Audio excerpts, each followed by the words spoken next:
दोस्तों आपने Avengers movie देखी होगी या आयरन मैन मूवी देखी होगी, उसमें एक कैरेक्टर है आयरन मैन का।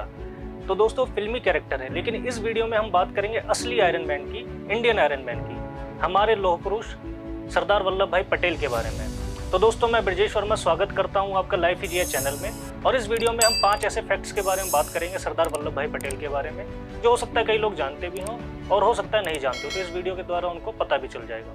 दोस्तों पहला फैक्ट ये है उनके बारे में कि जब हमारा देश आज़ाद हुआ था तो उस टाइम हमारा देश टुकड़ों में बटा हुआ था। 562 रियासतें थी, छोटी छोटी रियासतें, जो हमारा देश उन रियासतों में बटा हुआ था। जो इंडिया आज के डेट में आप देख रहे हैं, इंडिया ऐसा नहीं था, टुकड़े टुकड़ों में बटा हुआ था। जैसे अफ्रीका का एग्जांपल लीजिए, जैसे अफ्रीका एक कॉन्टिनेंट है, एक महाद्वीप है, उसमें छोटे छोटे देश हैं, तो आपको इंडिया भी ऐसे नज़र आता है टुकड़ों में। और ये इंडिया नाम भी नहीं होता, क्योंकि एक पूरा देश नहीं होता तो उसका नाम इंडिया नहीं होता, या कोई एक छोटा सा देश इंडिया अपना नाम रख लेता। तो जो इंडिया आज आप देख रहे हैं वो सरदार वल्लभ भाई की देन है। सरदार वल्लभ भाई पटेल को देश का लौह पुरुष कहा जाता है, आयरन मैन ऑफ इंडिया कहा जाता है। उन्होंने सारी रियासतों को, जो 562 रियासतें हैं, उनको एक करके ये इंडिया बनाया है। अब उस टाइम क्या हुआ दोस्तों, जब देश आज़ाद हुआ तो 562 रियासतों में से 559 रियासतें हमारे साथ आना चाहती थी। यानी जब देश आज़ाद हुआ तो अंग्रेज़ों ने ऑप्शन दिया कि भाई ये जो रियासतें हैं या तो इंडिया के साथ मिल जाए, या जो पाकिस्तान हमसे अलग हुआ था, जो डिवाइडेशन हुआ था, जो पार्टीशन हुआ था हमारा, तो पाकिस्तान के साथ चले जाएं, या ये सेल्फ रूल करें, अपनी जो रियासत है उसको खुद चलाएं।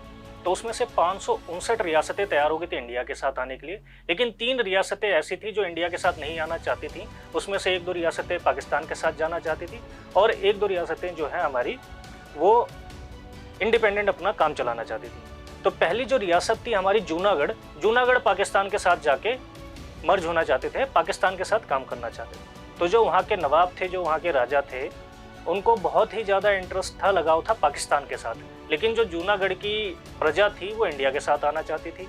तो ये सब देखते हुए जब सरदार वल्लभ भाई पटेल को ये पता चला तो उनको बहुत गुस्सा आया, और वहाँ पे पहली बार उन्होंने अपनी पावर दिखाई। जो आर्मी की पावर थी इंडिया की, वो जूनागढ़ के थ्रू नज़र आई। सरदार वल्लभ भाई पटेल ने अपनी आर्मी भेजी जूनागढ़ में, और वहाँ पे जूनागढ़ को इंटीग्रेट करा दिया इंडिया के साथ। ये हुई पहली रियासत, जो 3 रियासतें इंडिया के साथ नहीं आना चाहती थी। दूसरी रियासत दोस्तों है हमारा, जो आज की डेट में आप देख रहे हैं साउथ में, वहाँ पे था हैदराबाद रियासत। हैदराबाद रियासत के जो निज़ाम थे वो इंडिया के साथ नहीं आना चाहते थे, वो अपना अलग ही राज्य वहाँ चलाना चाहते थे, एक अलग देश बनाना चाहते थे उसको। और उनका लगाव भी था बहुत ज़्यादा पाकिस्तान से, क्योंकि मुस्लिम थे, और पाकिस्तान जो डिवाइड हुआ वो रिलीजन के नाम पे अलग एक देश बना कि भाई इंडिया से अलग होकर मुसलमानों का एक देश होना चाहिए। और आज़ादी के बाद उन्होंने करोड़ों रुपए की फंडिंग भी की पाकिस्तान को, पाकिस्तान की मदद की। तो जब नवाब ने ये हरकत की और हमारे सरदार वल्लभ भाई पटेल को ये पता चला, जो हमारे लौह पुरुष थे इंडिया के, उन्होंने फिर इस चीज़ को बर्दाश्त नहीं किया, अपनी आर्मी रातों रात भेजी वहाँ पे। अच्छा, एक फैक्ट और है इसमें, जो वहाँ की प्रजा थी, जो हैदराबाद की रियासत की जो प्रजा थी, जो इंडिया के साथ आना चाहती थी, तो नवाब ने एक आर्मी बनाई हुई थी वहाँ पे। वो आर्मी क्या करती थी, ऐसे लोगों को मारती थी, वो उनको ख़त्म कर देती थी, उनकी आवाज़ें दबा देती थी, तो लोग डर में रहेंगे और इंडिया के साथ जाने के लिए आवाज़ नहीं उठाएंगे। तो जब हमारे लौह पुरुष को ये पता चला तो उन्होंने रातों रात आर्मी भेजी और चढ़ाई कर दी हैदराबाद पे, और हैदराबाद के जो निज़ाम है उनको घुटनों पे आके इस चीज़ को कबूल करना पड़ा कि भाई हमें इंडिया के साथ जाना चाहिए। तीसरी रियासत जो बहुत ही डिस्प्यूटेड है, जम्मू एंड कश्मीर है। वहाँ के राजा इंडिया के साथ नहीं आना चाहते थे, लेकिन हमारा एक पॉलिटिकल यहाँ पे पॉइंट आ जाएगा कि नेहरू जी के साथ उनके कुछ डिस्प्यूट थे। तो सरदार वल्लभ भाई पटेल जब बीच में आए तो उन्होंने चाहा कि ये इंटीग्रेट करे इंडिया के साथ, और वो सपोर्ट भी करेंगे जम्मू एंड कश्मीर को। और जब महाराजा हरि सिंह को सरदार वल्लभ भाई पटेल ने समझाया, उनको इंटीग्रेट करने के लिए राजी कर लिया, तो फिर पाकिस्तान ने वहाँ पे बहुत एक ओछी हरकत की, बहुत ही गंदी। अपने उस टाइम तो सोल्जर्स कह नहीं सकते उनको, उनके अपने बंदे थे, उनको वहाँ पे भेजा और अटैक कर दिया जम्मू कश्मीर पे। जो आज पीओके आप देख रहे हैं, जो पाकिस्तान के कब्जे में इंडिया का पार्ट है, वो उसी टाइम का कब्जाया हुआ पार्ट है आज़ादी के टाइम पे। उस टाइम उन्होंने, उनके जो अपने बंदे थे, उन्होंने इंडिया पे, जो जम्मू एंड कश्मीर है, वहाँ पे अटैक किया। सरदार वल्लभ भाई पटेल ने यहाँ से अपनी आर्मी भेजी, तो जिस एरिया को छुड़वा लिया हमने, वो अभी हमारे अधिकार में है। और जहाँ पे जाके नेहरू जी ने बोला कि नहीं, ये गलती नेहरू जी की, मैं ओपनली बोल रहा हूँ, नेहरू जी ने यहाँ पे सरदार वल्लभ भाई पटेल को रोक दिया कि नहीं, हमें लड़ाई नहीं चाहिए। तो जहाँ पे इस लड़ाई को रोका गया, और जहाँ पे वो पाकिस्तानी सोल्जर्स या जो अटैकर्स थे, जो आतंकवादी थे, उनको कुछ भी कह लो आप, वो लोग जहाँ तक रुके रह गए, वो एरिया पीओके हो गया, पाकिस्तान ऑक्यूपाइड कश्मीर हो गया। तो ये कश्मीर का इंटीग्रेशन कैसे हुआ हमारे देश में, ये एक पॉइंट ये हो गया। तो दोस्तों ये पहला फैक्ट था जो मैंने सरदार वल्लभ भाई पटेल के बारे में बताया। दोस्तों दूसरा फैक्ट बड़ा इंटरेस्टिंग है। सरदार वल्लभ भाई पटेल एक बहुत शीर्ष लेवल के नेता थे हमारे देश में, उनको हर कोई जानता था, उनकी एक बहुत रिस्पेक्ट थी। लेकिन उनके बारे में एक चीज़ शायद बहुत ही कम लोगों को पता है, जो आज की डेट में होता है कि क्या भाई कोई एक नेता बन गया, अगर अच्छा नेता बन गया तो सोचता है कि उसकी पीढ़ी दर पीढ़ी जो उसका नाम है उससे कमाती रहे, यानी वो भी पॉलिटिक्स में आए और उसका करियर पॉलिटिक्स में बन जाए। काफ़ी आप यूपी बिहार में देखिए, कई तो ऐसी पॉलिटिकल पार्टियां हैं जिनका करियर ही मतलब फैमिली पॉलिटिक्स में लगा हुआ है। मतलब हर एक बंदा परिवार से पॉलिटिक्स में है, उनका और कोई काम नहीं है, सिर्फ पॉलिटिक्स करनी है उनको। पिताजी मुख्यमंत्री थे राज्य के और उनका बेटा भी अब मुख्यमंत्री बनेगा, और बने भी हैं ऐसे पूरे देश में, आप कहीं भी देख लीजिए। लेकिन सरदार वल्लभ भाई पटेल जो असली देश प्रेमी थे, उन्होंने एक बार अपने बेटे को खुलेआम बोला था कि अगर मैं दिल्ली में हूँ जिस टाइम, तो आप मेरा नाम ले करके कभी कोई रौब नहीं जताएंगे, और अगर मैं दिल्ली में हूँ तो आप दिल्ली के आसपास नजर भी नहीं आएंगे, और मेरा नाम लेकर के कहीं पूरे देश में कोई काम नहीं कराएंगे, यानी मेरे नाम को आप यूज़ नहीं करेंगे, मेरे नाम को यूज़ करके आप अपनी पावर नहीं दिखाएंगे। दोस्तों ये एक बहुत बड़ा एग्जाम्पल है पॉलिटिकल पार्टीज़ के लिए भी और जो नेता हैं हमारे देश के उनके लिए भी, कि भाई आप अपने लिए काम करो, देश के लिए काम करो। आप एक रास्ता मत बनाओ कि आपका परिवार उस रास्ते पे चलेगा, और आपके जो बच्चे हैं उनको बोलिए कि प्रोफेशनल बने, पढ़ाई लिखाई करें, आर्मी को ज्वाइन करें। आर्मी ज्वाइन तो नहीं कराओगे आप लोग शायद अपने बच्चों को, लेकिन एक मैं सुझाव देना चाहता हूं कि भाई जो पॉलिटिशियन के बच्चे हैं या उनके परिवार के लोग हैं वो आर्मी में भी सर्विस दें, अच्छा लगेगा, देश वालों को भी अच्छा लगेगा, कॉन्फिडेंस बढ़ेगा हमारे देशवासियों का। तो दोस्तों ये बहुत ही इंटरेस्टिंग फैक्ट मुझे लगा और ये मैंने आपके साथ शेयर किया। दोस्तों तीसरा फैक्ट सरदार वल्लभ भाई पटेल के बारे में ये है कि इनको सरदार की उपाधि कहाँ मिली। दोस्तों सरदार वल्लभ भाई पटेल का नाम सरदार नहीं था, उनको सरदार ये उपाधि दी गई है, और ये उपाधि उनको कैसे मिली है ये मैं तीसरे फैक्ट में आपको बताऊंगा। तो जब दोस्तों हमारा देश आज़ाद नहीं हुआ था तो 1928 में बरदौली एक जगह है गुजरात में, वहाँ पे अंग्रेजों ने बड़ा अत्याचार किया किसानों के साथ। वहाँ पे कपास की खेती हुआ करती थी और वहाँ पे किसानों को अच्छी उपज भी नहीं हो पा रही थी और कपास का अच्छा रेट भी नहीं मिल पा रहा था।